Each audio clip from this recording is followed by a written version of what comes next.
Diego, muy buenas tardes, bienvenido a Zona Mixta. Hola, a ver si... Sí, perfecto, ¿cómo andamos? Todo muy bien por acá. ¿Cómo estás vos? Bien, acá ya palpitando, esperando el comienzo de la NBA, que ya está en marcha, ¿no? Pelicans, Utah en arranque, así que bien, con el retorno de la NBA ansioso. Sí, me imagino lo importante que es, más allá de lo periodístico para vos, que te dedicás mucho al básquet, para distraer la cabeza también que haya actividad oficial y de justamente de básquet. Sí, la verdad que sí, pero más allá de distraer la cabeza, obviamente que es fantástico en ese sentido, eh, que oficialmente comience una competencia que hasta último momento estuvo en duda, ¿viste? Con todas estas cuestiones de los contagios, el coronavirus en el estado de Florida, que fue uno de los estados más afectados en los Estados Unidos, que se hayan gastado 150 millones de dólares para llevar toda una competencia a un mismo lugar, ya la hace fascinante por sí mismo y además para sumarle más condimentos y que no tienen que ver con la competencia, pero que hacen a la competencia sí con las manifestaciones en contra del racismo, que la NBA se ha manifestado muy abiertamente a favor o apoyando las manifestaciones en contra. Entonces, me parece que es todo un acontecimiento deportivo en sí, más allá del básquet o del juego, Gonza. Sí, justamente vos que estás más metido, uno desde afuera ve la organización de la NBA casi como un espejo donde deberían mirarse muchos porque lo que vos marcabas, o sea, el dinero que movieron, toda la logística para que la competencia pueda volver, este tema del racismo que si uno lo compara con el fútbol, que es lo que tiene más a mano y se hace más popular, el fútbol no puede haber ninguna manifestación de nada porque FIFA te prohíbe todo y la NBA en ese sentido es para destacar cómo se manejan. Sí, vos sabés que incluso eh, le permitió la NBA a los jugadores tener un juego para las franquicias, tener un juego de camisetas extra, quitar el nombre de sus camisetas y poner cualquier inscripción para manifestarse en contra del racismo, ¿no? Mirá vos. Y además el mensaje es global, porque vos pensás que va a haber 89 jugadores de esta etapa final que no son de los Estados Unidos. Claro. Entonces, la penetración de NBA con este mensaje no solo para los Estados Unidos, sino que es para el mundo, Gonza. Vos pensás que esta temporada ha tenido un récord de jugadores extranjeros en la NBA, fueron 133. 89 son los que va a haber en esta etapa final. Y son 215 países los que ven NBA. Claro, tremendo. Entonces, el mensaje es muy grande. Hasta incluso la NBA ya manifestó que a jugadores que se retiren mientras la emisión del himno o se arrodillen durante el himno de los Estados Unidos no les va a sancionar. Mirá vos. Mirá vos. Es decir, que hay una postura muy marcada, ¿no? Digo, hay un acompañamiento muy grande. La NBA siempre entendió el negocio acompañando un poco las justas sociales. E incluso, por ejemplo, haber participado la NBA activamente Adam Silver en alguna cosa en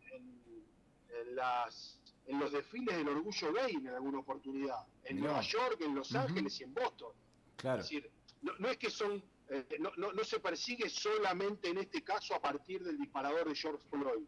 La NBA siempre estuvo activamente en estas cuestiones y ahora se da en una situación súper especial, en una competencia montada en medio de una pandemia. Digamos, la verdad que el atractivo es gigante. Sí, qué bueno lo que vos estabas, todo lo que ibas marcando y lo pensaba yo desde este lado, o sea que es como no olvidarse de justamente de dónde viene la NBA o desde qué lugares ellos se alimentan de jugadores, o sea, porque los grandes jugadores siempre vienen de los barrios un poco marginados, lo que vos decías de la marcha del orgullo gay, o sea, como nosotros venimos ahí, no nos olvidamos desde ese lugar y los apoyamos. Totalmente contrario a lo que pasa con el fútbol. Sí, y además, bueno, ¿no? Con la particularidad que casi te diría que un 90% de los jugadores que participan en la NBA son afroestadounidenses. Claro. Entonces, hay una situación muy marcada en ese punto.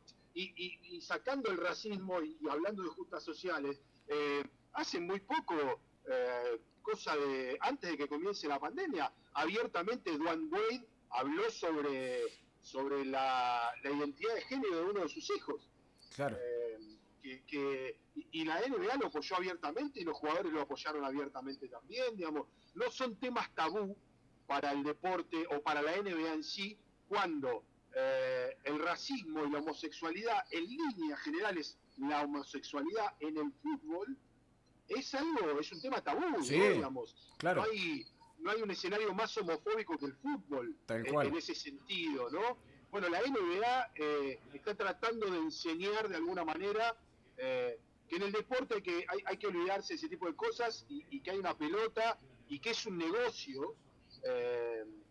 Y además me parece que lo hablamos un par de veces, Gonza, también, viste que la NBA lo que enseña también para otras competencias es que el modelo de negocio y de competencia a ellos no les falla. Y claro, por algo tienen la penetración que tienen, casi que no tiene contraindicaciones, te diría, la competencia. E incluso, mirá, te digo más, cuando llegaron a Disney, muchos jugadores se burlaban de la comida que le habían dado. Ajá. Como que no estaba a la altura, si se quiere, o las habitaciones no eran lo suficientemente elegantes a lo que estaban acostumbrados. ¿Qué sucedió inmediatamente? Muchos jugadores, caso, por ejemplo, el último MVP, Giannis Antetokounmpo, griego, salió a manifestarse abiertamente, decir, muchachos, no nos olvidemos de dónde venimos nosotros. Yo repartía naranjas en los semáforos. Claro. O sea, lo que me da Disney para comer hoy es un lujo al lado de lo que yo tenía cuando era pibe. Claro. ¿Viste? Hay como una cosa de poner las cosas en su lugar cuando está todo desmadrado. Tal cual. Vos que has tenido la posibilidad de justamente estar en todo ese mundo, cubrir los partidos, contanos un poquito justamente cuál es el trato con la prensa y cómo justamente hacen el nexo entre la NBA y los jugadores para que la prensa tenga acceso a ellos y justamente esta expansión llegue a todos lados. Bien, te cuento dos cosas. Respecto de la normalidad antes de esta pandemia, la verdad que el trabajo para los periodistas es absolutamente increíble. Bueno, vos sabés bien que he tenido bastante fortuna de viajar mucho con la selección de fútbol y estar en lugares importantes. Pero lo que es competencia NBA respecto de lo que es competencia fútbol a nivel internacional, la lectura de la comunicación es infinitamente superior a la de la NBA. Por ejemplo, para poner un ejemplo, es un dolor de cabeza hablar con un protagonista en el fútbol. Bueno, sí. La NBA determina de que vos puedas entrar a la cancha, que puedas entrar al vestuario mientras los jugadores están cambiando antes de las competencias. Antes de la competencia solo se cierra el vestuario 15 minutos antes de que empiece el partido porque es un momento para el equipo, y una vez que termina 15 minutos posterior, después 15 o 20, después de que pasa ese tiempo se abre nuevamente el vestuario para que entre la prensa. Los jugadores, si no atienden a la prensa porque tienen la obligación de hacerlo, son multados. Vos tenés que seguir algunas reglas, obviamente, no podés sacar fotos dentro del vestuario, tenés que respetar los protocolos que ellos indican, pero si vos respetás todo eso, el acceso a la información y a la comunicación del producto es infinito. Por ponerte un ejemplo, antes de que comenzara la pandemia, todos los que estamos acreditados usualmente a las temporadas de la NBA o que hemos asistido a la NBA en muchas oportunidades, fuimos invitados a acreditarnos para participar de la aplicación para la competencia en Disney. Tuve la fortuna de haber sido invitado, eran solo 10 medios, bueno, obviamente que eso tenía un costo muy elevado y que no se puede viajar desde la Argentina a otros países, ¿no? Claro. Y sobre todo con una cobertura, lo complejo que es eso. La NBA se encargó de enviar un protocolo a la prensa para seguir al pie de la letra si es que querías participar de la competencia. Y por ponerte un ejemplo muy chiquitito, la NBA le entregó a cada uno de los periodistas que está dentro de la burbuja de Disney un kit para que pudieran tener todos sus test eh, en tiempo y en forma. Y uno de esos elementos que le otorgó la NBA a cada uno de los periodistas que está ahí adentro es una caja con anillos. Anillos que se llaman Oura Ring. Anillos, por ejemplo, ese anillo usualmente lo usa Manu para controlar sus sueños. Sí. Pero en este caso los Oura se iban a utilizar para ir controlando y monitoreando el estado de salud de cada uno de los que está dentro del complejo Disney, como temperatura, presión arterial, oxímetro. Ese es el tipo de tratamiento que reciben no solo los jugadores, sino todos aquellos que están dentro de este mundo, ¿no? Claro. Y uno por ahí lo ha podido escuchar, y vos seguramente lo podés graficar mejor, de justamente los protagonistas, los jugadores que están en la NBA, cómo la misma organización se encarga de brindarle charlas, cursos sobre redes sociales, sobre trato con la prensa, como que los van formando para justamente ese mundo. No es que, bueno, llega y sos una estrella y nos preocupamos solamente en lo que representás y no en formarte también como persona.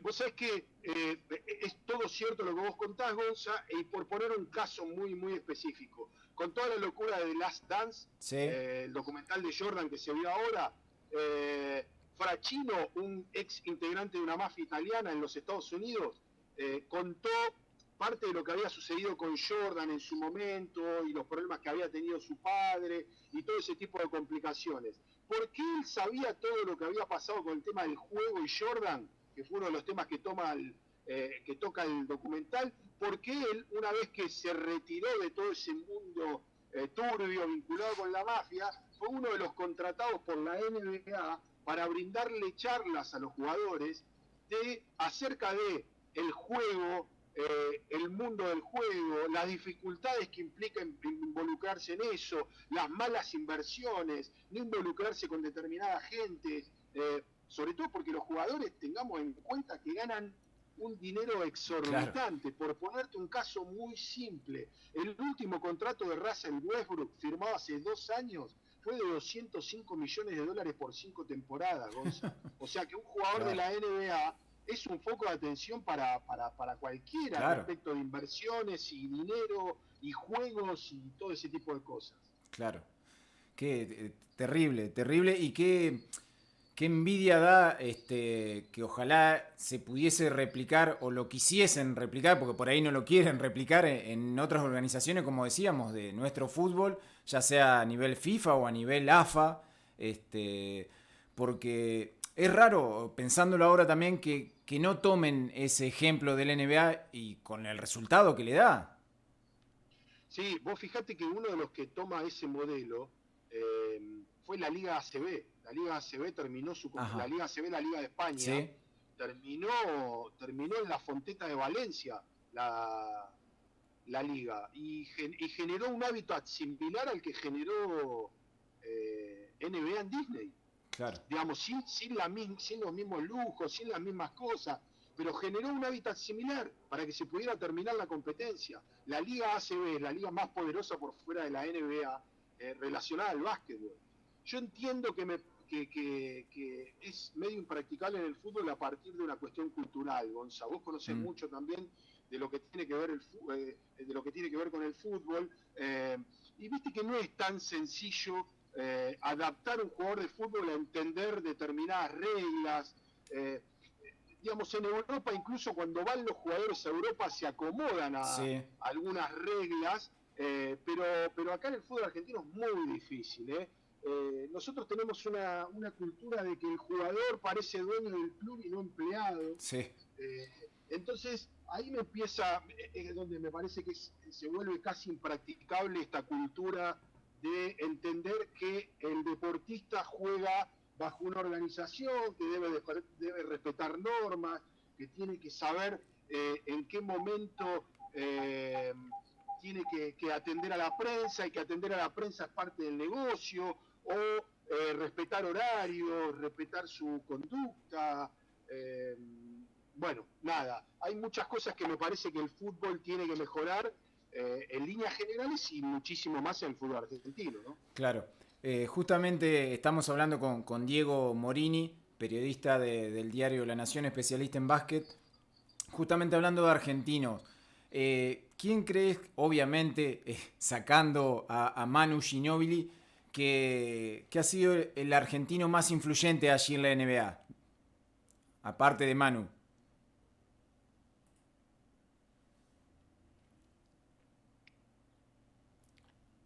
Sí, Hola. Gonzalo, perdón, se me Ahí, cortó. ahí está. No, te preguntaba que quién crees que ha sido el jugador argentino más influyente en la NBA, sacando obviamente a Manu. ¿Quién fue o si hay alguno que va a ser? No, no, quién hasta ahora, de los que pasaron, quién fue.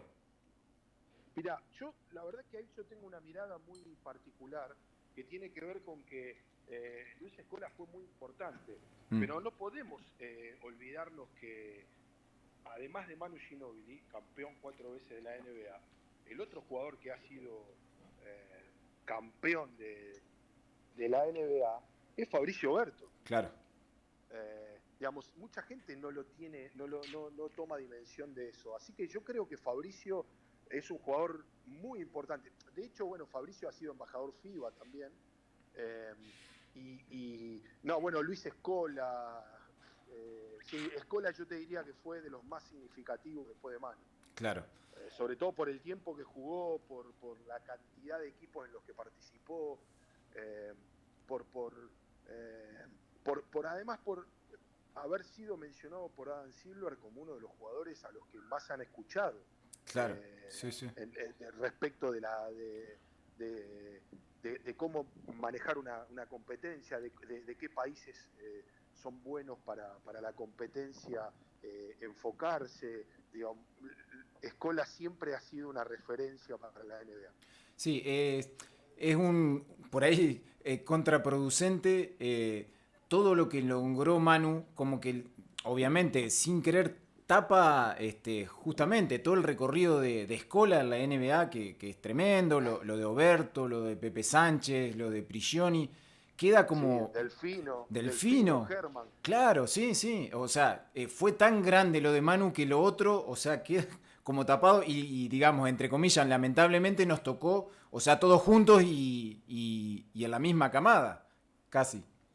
Sí, claro, bueno, digamos, es esa generación en la que uno dice, bueno, ojalá que vuelva a suceder. Bueno, en el último mundial hemos tenido una generación muy buena, tenemos una generación muy buena en un escenario NBA más difícil, ¿no? Digamos, Claro, esa generación jugaba toda en Europa también, entonces es como que cambia un poco la ecuación. Acá no tenemos toda esa generación jugando en Europa, sí tenemos jugadores importantes en el Madrid y en Barcelona, pero bueno, Nicola Provítola ya pasó por la NBA y Garino hizo una prueba también y estuvo en la G-League. Así que, digamos, yo creo que igual no nos va a quedar tan lejos como nos quedaba antes. mm, Eh, ahí se nos cortó un poquito. la NBA, calculo, algunos va a ser una experiencia por ahí. Hay que ver, poder medir eh, qué es lo que pretendemos, porque si lo vamos a poner en perspectiva de lo que sucedió, va a ser muy difícil. Claro, claro. Te hago la última, Diego. ¿Qué tan cerca está Campazzo de llegar a la NBA? Mira, este es un tema que hace varios días que está dando vueltas, te diría meses. Mm, Acá hay que entender algo que tiene que ver con que Campazzo está bajo la órbita de equipos de la NBA desde hace 6 años, sí, no es ahora. El asunto de Campazzo hoy es que hay una cláusula de 6 millones de euros que debiera pagar Campazzo mm, si sale del Madrid. claro, Porque una franquicia de la NBA tiene como tope de pago de cláusulas, digamos, porque eso está acordado, digamos, acordado con la organización, no es que tiene que ver con que, digamos, alguien lo niega o es independiente, ¿no? mm, Eh, Solo pueden pagar $750.000 para sacar a un jugador con cláusula. Claro. Entonces, la diferencia debiera pagarla a Campazzo. La verdad que es un dinero muy alto, Gonza. Y hoy yo creo que la operación no termina de cerrarse, en principio por eso, y además por otra parte porque la NBA no va a mover demasiado hasta después del draft, ¿no? No hay intenciones de NBA o movimientos de jugadores hasta después del draft. No suele suceder esas cosas. Claro. Entonces, vamos a tener alguna novedad, yo creo que por esa época. Hay una versión muy muy fuerte en la que Minnesota y Dallas estarían dispuestos a ofrecerle algún tipo de operación a Campazzo, pero la verdad es que cuando vos hablas con la gente que está cerca de Facundo, obviamente que dicen que Facundo está muy cómodo, porque también lo que hay que entender es que él está en Real Madrid, no es que está jugando, digamos, o sea, yo siempre digo lo mismo, Gonza, Real Madrid fue la única franquicia por fuera de la NBA que la NBA estudió en algún momento sumarla a la NBA. Mirá vos. ¿Me entendés? O sea, así como Toronto, que está en Canadá, forma parte de la NBA, en algún momento en este plan de globalización se pensó en sumar a Real Madrid a la NBA. Obviamente que logísticamente era un problema. Claro. Pero se llegó a pensar de esa manera por el poderío del equipo. Exacto. Y nosotros tenemos 3 jugadores argentinos jugando al Real Madrid. Y Facundo es el base, es base titular del Real Madrid. Claro.